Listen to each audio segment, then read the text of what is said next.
Many years ago now, when I was a kid, I remember going on holiday with my parents every year pretty much to Scotland. My parents loved Scotland. They could put up with a bit of rain and a few midges, it didn't bother them. And to be honest, as a kid it didn't bother me much either. But one time they made a tragic mistake. Their mistake was this. They stopped at a service station and bought my sister and I some Coca-Cola to drink. Why was this such a terrible mistake? Well, it was a long journey. And no, it's maybe not what you're thinking, the problem. The problem was this. I was normally a pretty quiet kid. I didn't talk much in the car. I could quite happily be in my own world and not bother anyone. But when I drank that Coke, and it was the first time I'd had it, I did not shut up. For the next 3 hours of the car journey, I did not shut up. It's really not like me, even today.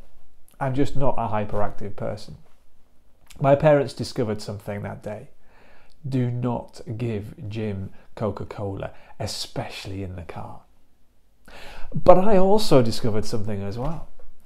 I discovered, and I used this a few years later to my advantage, that if I was very tired whilst trying to do some homework or writing an essay, and even now when doing sermon prep, for example, the best thing I can do almost is drink a can of Coke.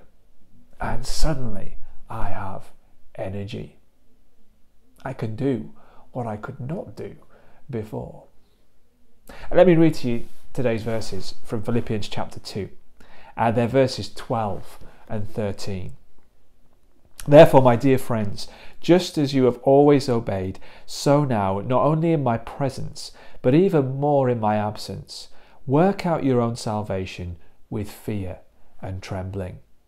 For it is God who is working in you, both to will and to work according to his good purpose. So Paul is talking to the Philippian Christians.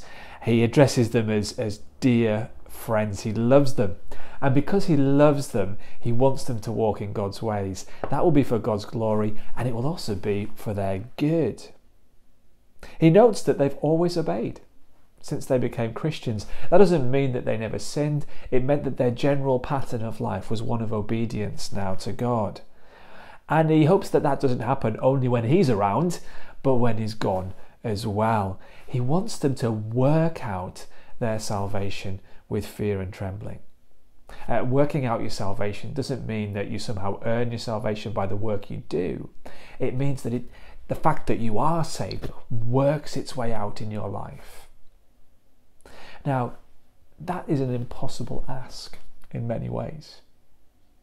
You can't ask a normal human being to obey God and expect it to happen.